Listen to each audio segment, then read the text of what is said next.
What if the reason you've always felt a little out of place isn't because there's something wrong with you, but because there's something right with you that this world was never built to understand?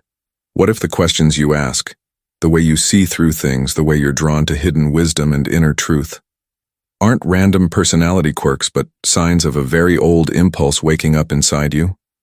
The ancient Gnostics believed that some souls carry a spark that doesn't quite fit in the normal script of this world. They walk through the same reality as everyone else, but they sense it differently. In this video, we're going to explore 7 signs you might be a Gnostic soul and don't know it yet. Not as a label, not as a club to join, but as a way of understanding why you are the way you are. If any of these resonate, it might not just be coincidence, it might be remembrance. Beat. If you're new here, this is Gnostic Codex. We dive into hidden teachings, Gnostic texts, and the deeper layers of spirituality behind the surface story. If this kind of exploration speaks to you, consider subscribing, leaving a like to support the work, and share your experiences in the comments. I read them and I'd love to hear which of these signs you recognize in yourself. Now let's begin. 1. You've always felt like a stranger here. From the outside, your life might look normal. You go to school, work, relationships, family gatherings. But somewhere in the background there's this quiet feeling. I don't fully belong here. It's not just social anxiety. It's not just being introverted. It's a deeper sense of being a visitor in this world, like you're playing along in a game whose rules you never really agreed to. Maybe as a child you looked around at how adults lived and thought, is this really it? Grow up, work, consume, die. You can enjoy life, love people, appreciate beauty, but a part of you watches everything from the side, as if you're walking through a dream that isn't your true home. Gnostics would say, that feeling is the divine spark in you remembering another reality, a higher order of being that this world only imitates. You're not broken for feeling this way. You're sensitive to the mismatch between what this reality is and what your soul knows is possible. 2. You question religion, but you're still deeply spiritual. Maybe you grew up religious, maybe you didn't. But at some point, the official answers stopped working. You started to notice contradictions, politics dressed up as God's will, fear and guilt used as tools of control. You heard, don't ask that. Just have faith. It's a mystery, don't think too much. And something in you refused to shut down. The important part is this. You didn't become a cold materialist inside. You didn't lose your sense of the sacred. If anything, your spiritual hunger got stronger. You just stopped believing that an institution or a single book could be the final word on the infinite. That tension, between not fitting into traditional religion and still feeling a powerful draw to the divine, is classic Gnostic territory. The Gnostic soul doesn't reject God. It rejects false images of God. Images that demand fear, obedience, and self-erasure instead of inner awakening. If you feel too spiritual for atheism, too honest for dogma, you might be closer to the ancient Gnostics than you think. 3. You sense that something about this reality is off. Maybe you've had this thought. If this world is the perfect creation of an all-loving, all-powerful God, why does so much of it feel insane? You look at cruelty, exploitation, absurd systems of power, the way people are trained to live and die for things that don't matter. And deep down you feel, this can't be the whole story. It's not just complaining about politics or society. It's a philosophical unease. Why does everything feel like a badly written script? Why does the world reward narcissism and punish sensitivity? Why do we glorify what destroys us and ignore what heals us? The Gnostics looked at that same feeling and said, because this reality is not the highest order of creation. They saw this world as a distorted copy, beautiful in parts, but ruled by ignorance and counterfeit powers. Whether you use the language of archons, matrix, and simulation, or just something is wrong with this system, the core experience is the same. You feel the world is rigged at a spiritual level.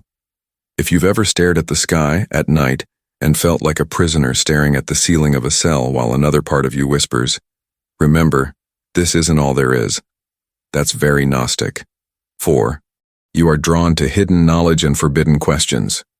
While some people are satisfied with simple slogans and surface-level answers, you're pulled toward the edges, apocryphal gospels, mystical interpretations, esoteric traditions, symbols, dreams, synchronicities.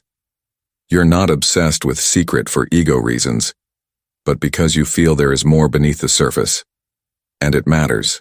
You might find yourself fascinated by the Gospel of Thomas, Nag Hammadi texts, Hermetic writings, Kabbalah, Eastern wisdom, symbolism in art, myth, tarot, alchemy, themes of hidden realms, soul contracts, pre-existence.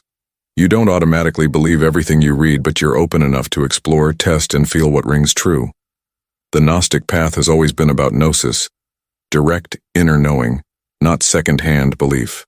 So if a part of you lights up when you encounter forbidden or marginalized teachings, not out of rebellion for its own sake, but because they smell more like truth than the official version, that's another sign. 5. Your inner compass is stronger than external authority. Have you noticed that even when everyone around you says, this is right, this is normal, this is how things are, you can't quite go along if something in you says no? You might struggle in environments where you're expected to obey without understanding. Rules matter more than compassion. Image matters more than integrity. You've probably had moments where your whole body resisted. A belief that shames people for existing. A religious teaching that feels cruel.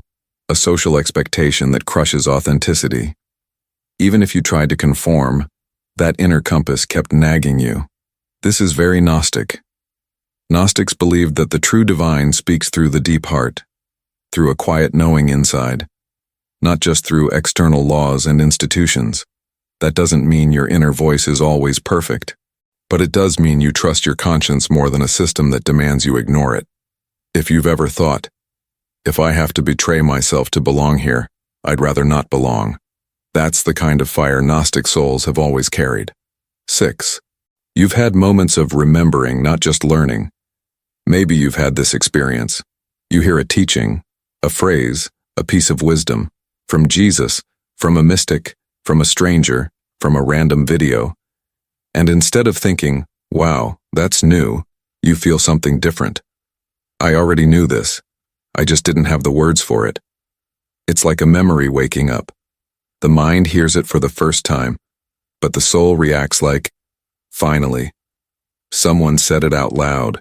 You might get chills, tears, a sense of homecoming, not because someone convinced you, but because they named something that was already inside you. That's gnosis. The Gnostic soul doesn't just collect ideas. It recognizes truth, as if it's remembering what it agreed to forget. If teachings about the divine spark, the kingdom within, the illusory nature of this world, or the need to die to the false self hit you like déjà vu rather than novelty, you're not just learning, you're remembering. 7. You feel called to protect your light and help others wake up. A Gnostic soul doesn't just want to escape this world. There's usually a deeper sense of mission, to keep your own consciousness clear and to quietly assist others who are ready. You might feel a pull to speak truth even when it's uncomfortable, a desire to heal, guide, or simply hold space, a responsibility not to let yourself be swallowed by the noise. You see how easily people are manipulated by fear, shame, and distraction. You see how much pain comes from forgetting who we are. And a part of you thinks, I can't save everyone, but I can refuse to go back to sleep. And if my light helps even one person remember, it's worth it. The Gnostics saw themselves as strangers in a counterfeit world, but not as victims. They saw themselves as carriers of a spark from beyond this system, a spark that, once awakened, naturally radiates to others. If you feel that, your life is not just about personal success, but about living from a deeper truth, and allowing that truth to ripple outward, then you're already walking a Gnostic path, whether you use that word or not. So how many of these did you recognize? Feeling like a stranger here, questioning religion but still deeply spiritual, sensing that this reality is off, drawn to hidden knowledge and forbidden questions, inner compass stronger than external authority, moments of remembering, not just learning, feeling called to protect your light and help others wake up. You don't need to check every box. This isn't a test. It's a mirror. If even a few of these touch something deep in you, It might be because you are, in essence, what we're calling a Gnostic soul. Not someone with the right label, but someone who refuses to live on borrowed truth, who feels the crack in the illusion, and who is slowly remembering the light they carry within. If this resonated with you, let me know in the comments. Which sign felt the most true for you? Have you always felt this way? Or is it something that woke up recently? And if you'd like to keep exploring these paths of hidden wisdom, inner awakening, and the ancient Gnostic vision of reality, you're welcome to stay with us here on Gnostic Codex, exposing the false light, remembering who you are,